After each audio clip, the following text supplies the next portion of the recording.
Now let's talk about real estate, right? Let's talk about what you can and can't do with real estate. Why do people call real estate the best vehicle to get rich with? Why do they say that?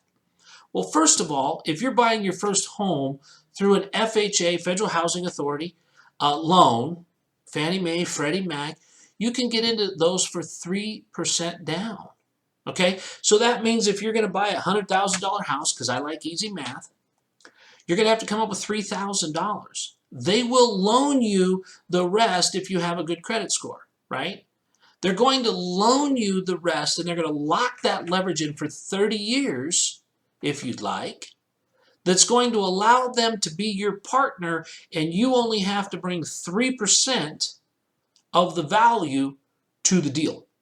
Okay? Now, I do a lot of stuff, and nobody lets me do a deal with 3% down. Nobody.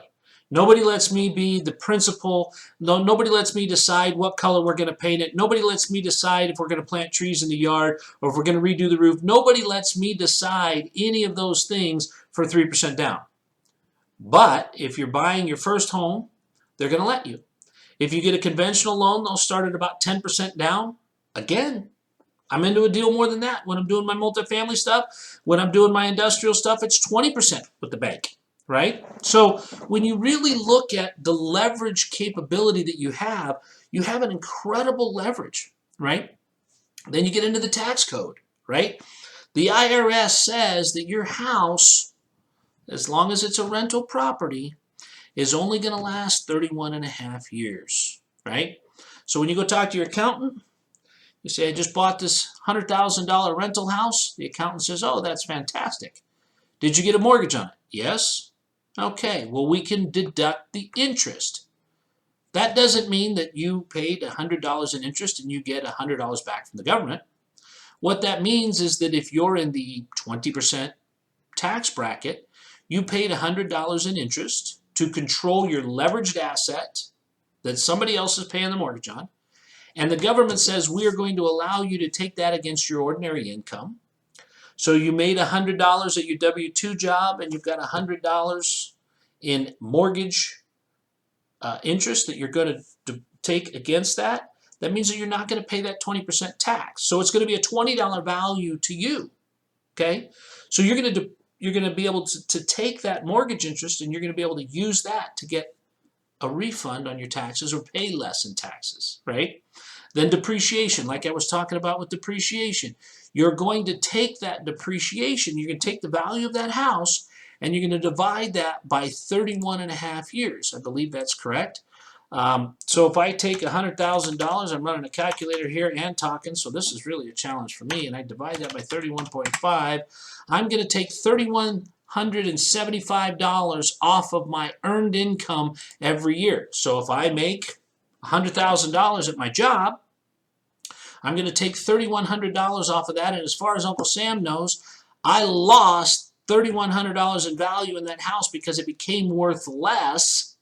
And so I'm going to take that and I'm going to subtract that off of there, and I'm now going to have a $9,600 and change, $96,900 tax bill because I depreciated that house, right? So I've taken the mortgage interest. I've taken that off of there. I've taken the depreciation. I've taken that off of there.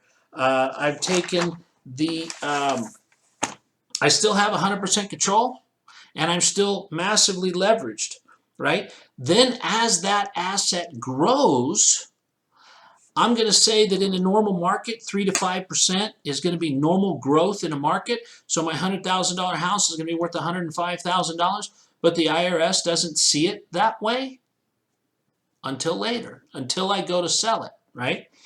The other thing that I'm going to be able to do specifically with a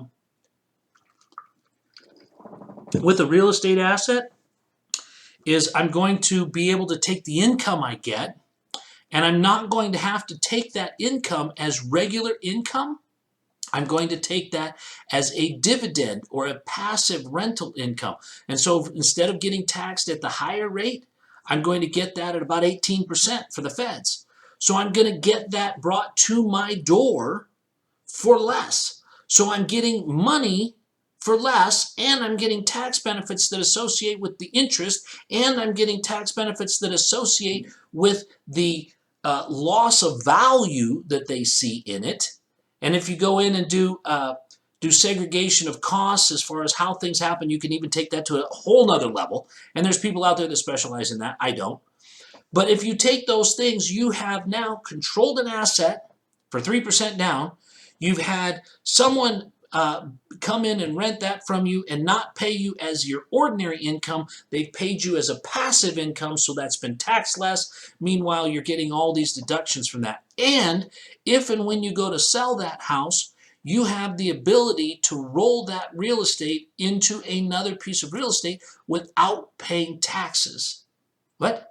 Yeah, without paying capital gains tax on that. But let's just say that you decide you don't want to play that 1031 game, and that's because it's IRS code 1031. But let's just say you don't.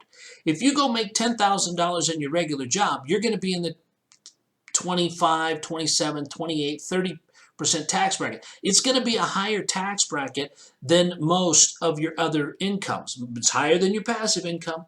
And let's face it, most people are in that 30%, right? 35% tax bracket. When you take and you make money in real estate, you don't pay that as ordinary income. If you've owned a house for 366 days in its current capacity, making you rents, you have the ability to pay what's called capital gains tax. Capital gains tax is a completely different bracket, and that puts you at about 28%, which if you're at the 34% tax bracket, that's a deal. But you've also been able to depreciate out the value. So if you bought it for $100,000 and over the years you've depreciated out $50,000, they're going to recapture that on you, right? So you're going to have to pay some of that back at some point. So there comes a point when it becomes very beneficial to 1031 into another property so that you don't have to pay those taxes. Now, how would you like to do that? How'd you like to make $20,000 on a property when you sell it and not have to pay taxes on that by identifying and buying another property?